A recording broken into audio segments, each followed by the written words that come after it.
গতকাল বাংলাদেশের milestone school এবং কলেজে যে বিমান দুর্ঘটনা হয়েছে, সেই সব বিমান দুর্ঘটনায় যত ছাত্রছাত্রী মারা গেছেন তাদের প্রতি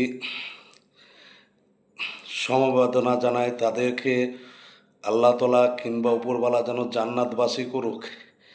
কারণ বিমান দুর্ঘটনায় যারা আহত হয়েছেন তাদেরকেও সমবেদনা জানায়। তারা যেন খুব তাড়াতাড়ি সুস্থ হয়ে যায় এবং বাংলাদেশের সরকারের কাছে করজোড়ে অনুরোধ তাদের প্রতি খেয়াল রাখে। কারণ এই দুর্ঘটনা বুলি কই আসে না, এই দুর্ঘটনা একটা অ্যাক্সিডেন্ট। যেহেতু আকাশপথে বিমানটা চলে, সেই জন্য বিমান কখন কোন জায়গায় অ্যাক্সিডেন্ট হয় সেটা বলার নাই। কেউ অ্যাক্সিডেন্ট বুলি কই আসে না। আবারও বলবো, বিমান দুর্ঘটনায় বাংলাদেশ মাইলস্টোনের স্কুল বা কলেজে যে ছাত্রছাত্রীরা সেখানে মারা গেছেন তারা জান্নাতবাসী হোক। তাদের পরিবারের প্রতি বিনম্র অভিনন্দন এবং ভালোবাসা। তাদেরকে আল্লাহ পাক যেন সুস্থ রাখেন। যারা আহত হয়েছেন তাদেরকে প্রতি আমার বিনম্র অভিনন্দন। কারণ তাদের পরিবারের প্রতি সমবেদনা।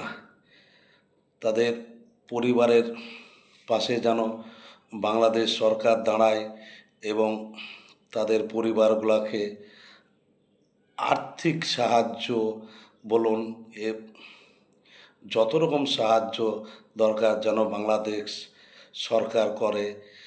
আর এই দুর্ঘটনার জন্য কাউকে দোষী করা যাবে না। কারণ একটা পাইলট যখন প্লেন চালায়, সে নিজেও থাকে, সে নিজেও আহত হয়। প্লেনে প্রচুর কিংবা বিমানে প্রচুর যাত্রী থাকে। সেই যাত্রীকে সেই পাইলট তার গন্তব্যস্থলে পৌঁছে দেওয়ার জন্য করে। তাই যারাই এই মাইলস্টোন স্কুলের বা কলেজের ছাত্রছাত্রীরা মারা গেছেন